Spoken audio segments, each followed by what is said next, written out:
अस्सलाम friends, welcome back in Urdu villa. चलिए आइए अब नवल का पार्ट नंबर 17 स्टार्ट करते हैं। रूही कॉलेज से वापस आई तो बहुत झंझलाई हुई थी। अपना शोल्डर बैग सोफे पर पटक कर वो सीधा बाबा साईं के स्टडी रूम में दौड़ आई। बाबा साईं, ये नंबर चेक करें, पता नहीं कौन है, कुछ बोलता भी नहीं है, सुबह से कॉल कर कर के मेरा दिमाग खराब कर दिया है। रूही ने अपना मोबाइल बाबा साईं के आगे किया। बाबा साईं ने मोबाइल लेकर नंबर चेक किया तो वो मलेशिया के इस अस्पताल का नंबर था जहाँ यजदान एडमिट था। बाबा साईं समझ गए कि यजदान कॉल कर रहा है। मैं देख लूंगा। बाबा साईं ने मूड खुशगवार बनाते हुए रूही का हाथ थामे अपने साथ सोफे पर बिठाया। रूही, थोड़ी देर अपने बाबा साईं के पास बैठो। उसे साथ बिठाकर बाबा साईं ने अपने मोबाइल से जसदान का प्राइवेट नंबर मिलाया। जसदान गुमसुम सा वार्ड के बेड पर नीम तराज होकर बैठा था। जब उसका मोबाइल बजने लगा उसने हैरत से कॉल उठाई। कल आप अपनी फ्रेंड की शादी में गई थी ना, कैसा रहा फंक्शन? बाबा साईं ने रूही को गोया करने का सवाल किया। दूसरी जानब जसदान साईं सरकार की इस मेहरबानी पर मुस्कुरा दिया। ओह, बहुत अच्छा फंक्शन था। मेरी सारी कॉलेज फ्रेंड्स आई हुई थी, इतना मजा आया, बहुत सारी पिक्स बनाई। रूही खुश दिली से फ्रेंड्स की शादी का किस्सा सुनाने लगी। बाबा साईं आईब्रो उठाकर सर को झुरमिश देते हुए उसकी इबादत से लुत्फानंदोज हो रहे थे। काल पर मौजूद जिद्दान का तो रूही की आवाज सुनकर ही मूड अच्छा हो गया था। मामा तो बहुत ही बोर हो गई थी, उन्हें मुल्क के हालात पर बहस करने का कोई नहीं मिली।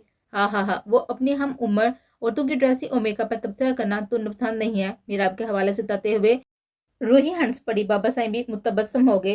कहती हैं आइंदा मेरे साथ किसी फ्रेंड की शादी में नहीं आएंगी, पर मुझे तो बहुत मजा आया। उसने हाथ उठाकर खुशी से कहा। बातों बातों में उसे वक्त का अंदाजा हुआ तो संजीदा हो गई। सॉरी बाबा साईं, आप बिजी थे, मैंने आपका इतना टाइम ले लिया। रूही ने वर्किंग टेबल पर फाइलों की भरमार देखकर माजरत चाही। कोई बात नहीं मेरी शहजादी, आपके लिए मेरे पास वक्त ही वक्त है। बाप बेटे को साथ बैठने का मौका कभी कभार ही मिलता है। आजाद ने रूही के गाल पर हाथ रख उसकी पेशानी पर मोहब्बत भरा बोसा दिया। आई लव यू बाबा साईं। रूही उनके हंसास से जा लगी। हम दोनों आपसे बहुत मोहब्बत करते हैं। आजाद ने अपना और जजदान दोनों का जिक्र किया। काल पर उनकी गुफ्तगू सुनते जजदान ब्लश करने लगा। दोनों? रूही हैरत से पूछती उनसे लग हुई। मेरी और आपकी मम्मा। आजाद ने फौरन बात बदली। तो अहमद नहीं करता क्या? रूही ने मासूमियत से पूछा। तो वो सबकी लाडली है, ये तो वो जानती थी। पता नहीं, आप खुद पूछ लें। बाबा साहब ने शान उचकाए। ठीक है। रूही चहकते हुए उठी और कमरे से बाहर निकल गई। साइंस सरकार ने पहले में रखा हुआ मोबाइल उठाकर कॉल काट दी। वो मोबाइल फोन जेब में रखते हुए वर्किंग टेबल की तरफ बढ़े कि उनके मोबाइल पर मैसेज ट्यून बजी। मैसेज जिद्दान ने किया था जिसमें उसने साइंस सरकार का शुक्रिया अदा किया था। उन्हें मुस्कुराकर मैसेज पढ़ा, अपने काम की तरफ मुतवज्जो हो गए। 4 दिन मलेशिया के अस्पताल में रहकर आज रात के अंधेरे में जिद्दा को खुफिया तरीके से पाकिस्तान लाया गया था। जितना अफसोस उसे अपनी औकात के जाने का था, इतना ही गम मलेशिया के फेल होने का था, मिशन के फेल होने का था। पर इस मिशन से कम उसे शेर शादात के होने का यकीन सबूत मिल गया था। पाकिस्तान आने के 2 दिन बाद उसने ड्यूटी वापस ज्वाइन कर ली थी। साथ साथ वो अपने इशारों की जुबान सीखने लगा। इतना ही नहीं, अपने फारग वक्त में उसने शेर शादात पर काम करना शुरू किया। इस 1 साल के दौरान वो शेर शादात के छोटे बड़े हर धंधे का पता लगा चुका था। जितना को कब किस वक्त क्या करना है, ये सारी प्लानिंग तैयार करते उतरते उसे एक रात शेषादात के कानून में से एक ऐसा रास मिला जिसके रगों में लोह खुश कर देने को काफी था। उसने पीछे लैपटॉप बंद करके पड़े रखा और आंखों पर बाजू रखकर लेट गया। आंखें बंद वो नींद की वादी में चला गया। छोटे हान दूर उफक से कहीं उसे बाबा सफीर खान की आवाज आई थी। जजदान आगे पूरी खोलकर उठ बैठा तो वो किसी सरसब्ज मैदान में था। चारों सीमत खुशबूदार फल और फूल खिले हुए थे। जजदान एक मिनट पर फिर सदा सुनाई दी। जसदान चारों तरफ देखते हुए बाबा की तलाश करने लगा। वो घने दरख्तों के दरमियान तेज तेज भागकर अपने बाबा की आवाज का ताकुब कर रहा था। मेरा प्यारा बेटा। जसदान को आवाज करीब होती हुई महसूस हुई। भागते भागते वो रोने लगा। दरख्तों के जुमगट्टे में से निकलकर उस मैदानी इलाके के आखिरी सिरे पर आ गया। उसने सामने इतनी तेज सफेद रंग की रोशनी देखी थी कि जसदान की आंखें जुदा के थी। वो आंखों के आगे हाथ रखकर साय में पलके झुकाते हुए सामने का मंजर वादा करने लगा। तभी लंबा चौड़ा खूबरू मर्द उसकी जानिब बढ़ा। बाबा।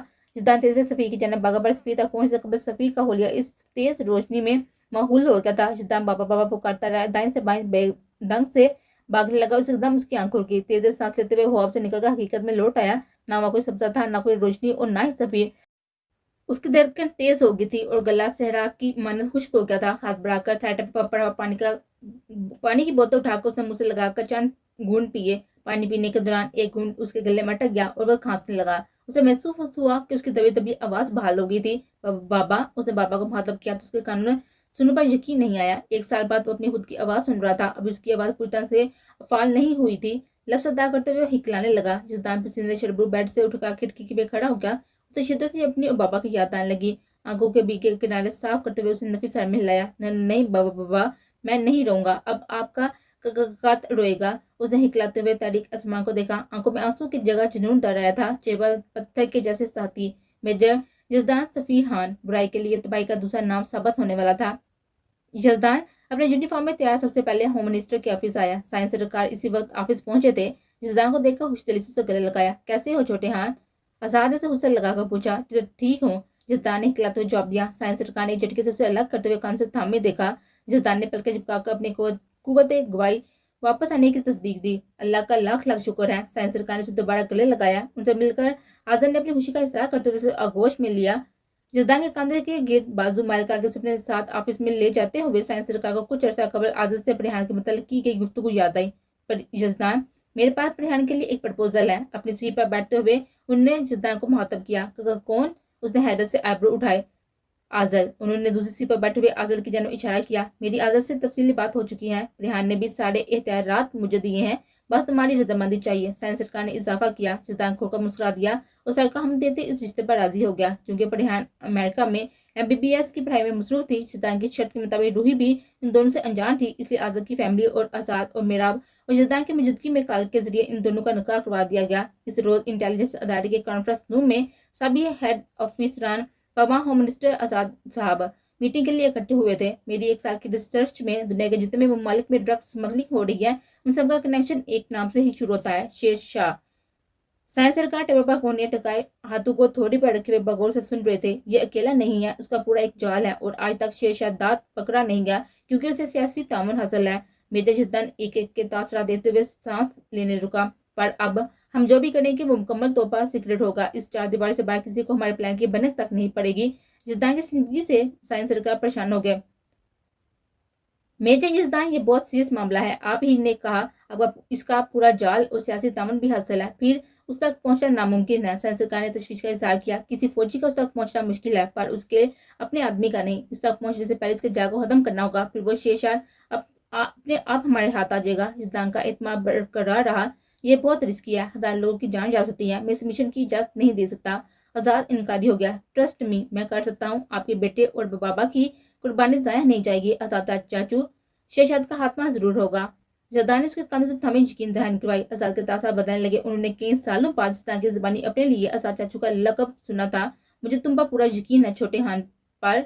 आजाद ने वजाहत देनी चाहिए, पर जसदान ने उन्हें टोका। तो बस कोई एक्सक्यूज नहीं, जस्ट ट्रस्ट मी। जसदान ने अपने एतमाद के जरिए उन्हें काहिल किया। आजाद के उसके गिर्द बाजू में आकर सर को जमिश देते हुए इस मिशन के लिए मान गए। यूं मेजर जसदान AB बनकर इश्तियाक मिला के गैंग में शामिल हो गया। शुरू में जसदान ने AB बनकर उनके नजरों में अपना मुकाम बनाया और फिर एक एक करके उन्हें खत्म करने का मनसूबा बनाता तैयार करता गया। शुरुआत में उसने राकेश उर्फ राका से की, जिसने उस दिन कहा उसके बाबा शहीद हुए। उस दौरान रूही ने न्यूयॉर्क यूनिवर्सिटी में एडमिशन लिया और बाबा सैनी से बचपन के निकाह को खत्म करवाने की बाजी थी। बाबा सैनी ने जसदान को उसके मामले से बाखबर किया।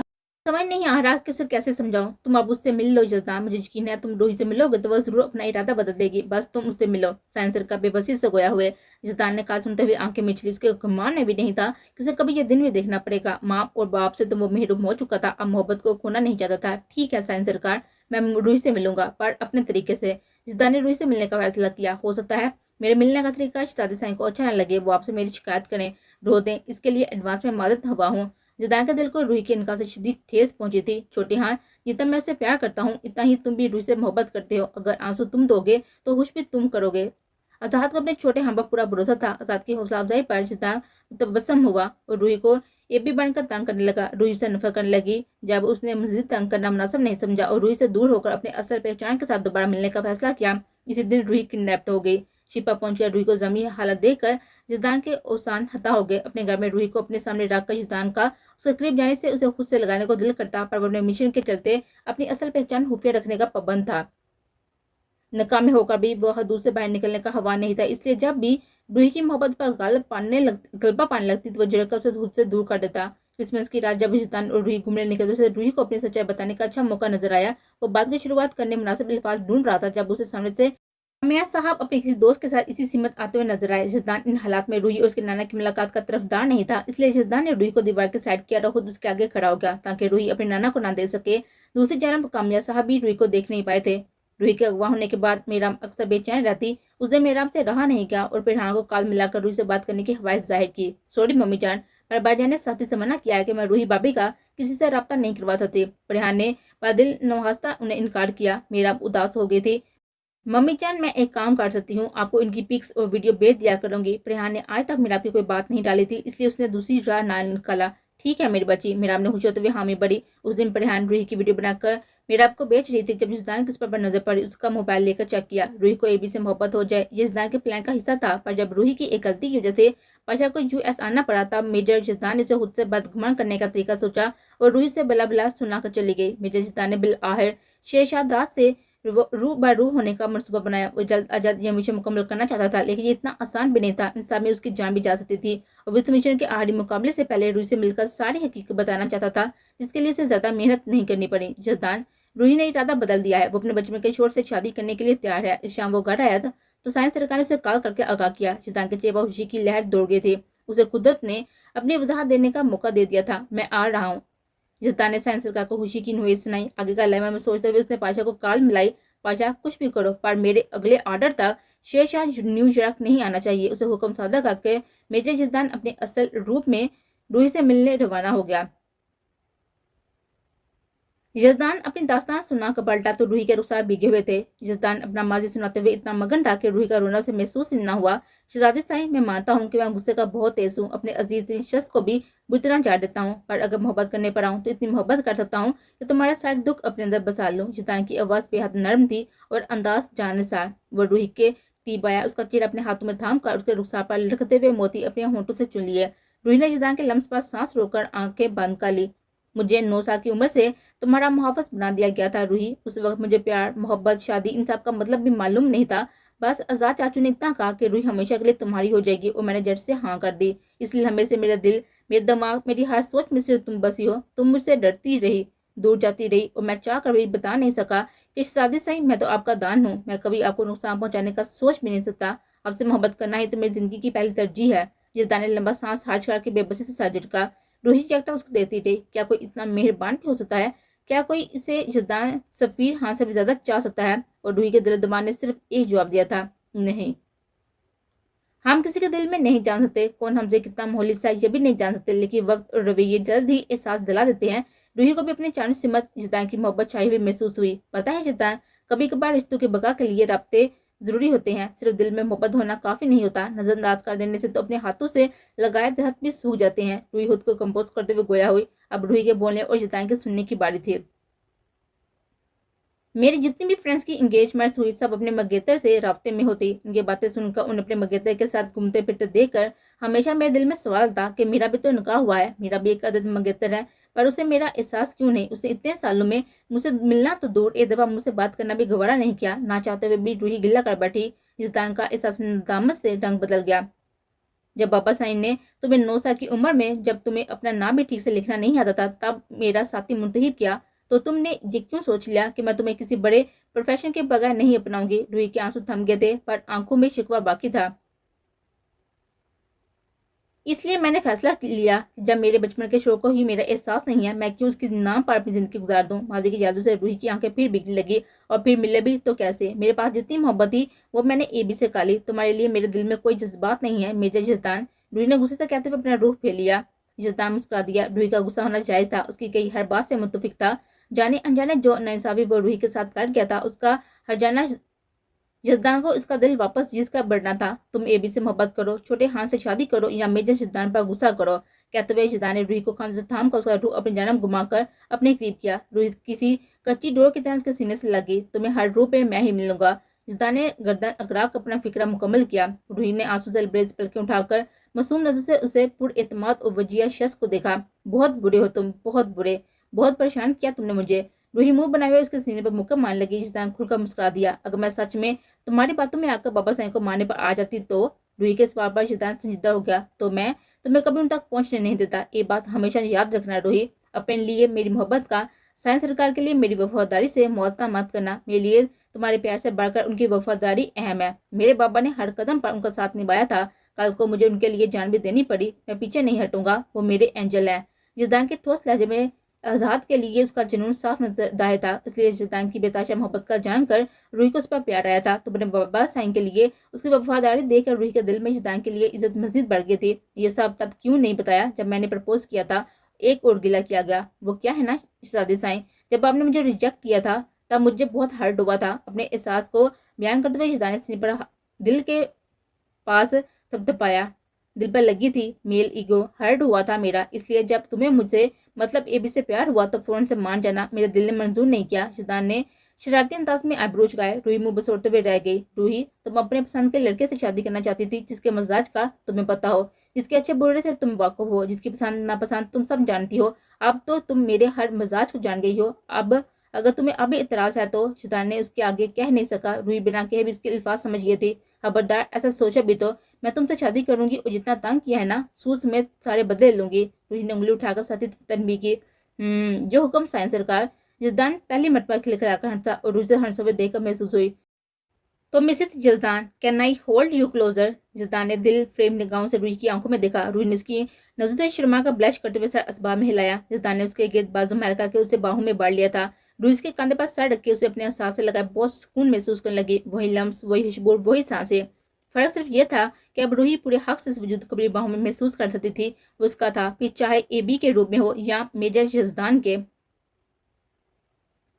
बाबा साईं सोफे पर बैठे हुए आंखों पर ग्लासेस लगाए कोई फिलासफी की किताब पढ़ रहे थे जब स्टडी रूम का दरवाजा खुला और रूही बाहर आई। उनकी नाक सुरती पर चेहरे पर सुकून था।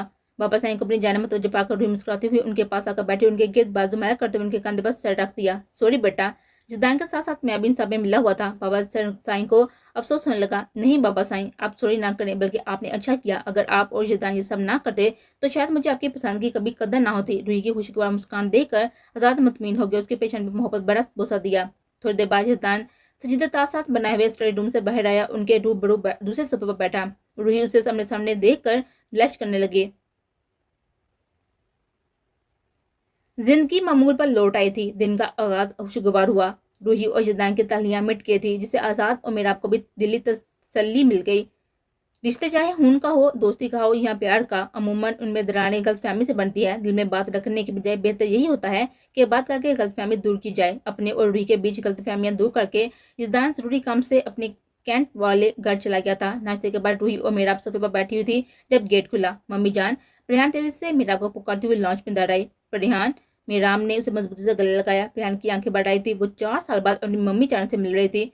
सॉरी भाभी, भाईजान के ऑर्डर थे इसलिए कभी आपसे ठीक से बात नहीं कर सकी। रूही से मिलते हुए रेहान ने मदद चाही। कोई बात नहीं, आई अंडरस्टैंड। रूही ने खुशदिली से बाजू फैलाई उसे खुद से लगाया। रेहान से बातें करते हुए दिन कब गुजरा रूही को पता ही ना चला। रात के खाने पर जोहा और अजहर को भी मदऊ किया गया था। डिनर का पूरा एहतमाम मम्मी जान और रेहान ने करवाया। रूही अपनी जानब से थोड़ा बहुत हाथ बटाती रही थी। मेहमानों के आने का वक्त हुआ तो वो दोनों तैयार होने चली गई। रूही डीप रेड कलर के डिजाइनर सूट पहने हुए, हाथ में मैचिंग झुमके डाले हुए, साथ में मैचिंग झुमके डाले हुए और बालों को हाफ कच्चे में बांधकर नफीस मेकअप किए हुए रेहान फ्रेश होकर अपना स्कार्फ सेट किया और रूही के हमरा नीचे आ रही थी कि सीनू के सिरे पर आकर रुक गई। रूही ने ठिठक कर पहले रेहान को देखा और फिर उसकी नजरों के सिमत में सामने देखा जब बाबा साईं जिद्दान के साथ साथ आदल लॉन्च के अंदर दाखिल हो रहा था। क्या हुआ, चलो। रूही ने रेहान को मुखातब किया। रेहान नजरें नीचे रखी हुई डाइनिंग एरिया में जाने की बजाय किचन की तरफ चल दी। तुम चलो, मैं बाद में आती हूँ। रेहान ने शर्माते हुए बहाना किया। पर डिनर तो सब साथ करेंगे ना, बाद में आने का क्या मतलब। रूही को उसका मंतक समझ न आई। प्रिया ने रूही को कान से थाम कर रूह डाइनिंग टेबल की जन्म किया और खुद उसकी ओट में खड़ी हो गई। याद है तुमने मुझसे मेरे मंगेतर की पिक मांगी थी पर मैं दिखा नहीं पाई थी। प्रिया ने उसके कान में सरगोशी की। रूही ने इस बार में हिलाया। तो अब आमने सामने देख लो। प्रिया ने रूही के कंधे पर हाथ रखकर एक उंगली अजल की तरफ उठाई। रूही की आंखें बड़ी होगी। आजल मतलब आजल भाई तुम्हारे मंगेतर है। रूही चैक उठी। प्रिया ने घबराकर उसके मुंह पर हाथ रख दिया। आस्था बोलो। रेहान से खामोश करना चाहा तो इसमें शर्माने वाली कौन सी बात है, अपने ही तो हुए, फिर पराया थोड़ी है। रूही को उसे तंग करने का अच्छा मौका मिल गया। मेरा दीदार तो अब उन्हें शादी के बाद ही मिलेगा। प्रिया ने रूही की ओर से जानते हुए आजर को देखा जो आजर पापा के साथ बातों में मसरूफ था।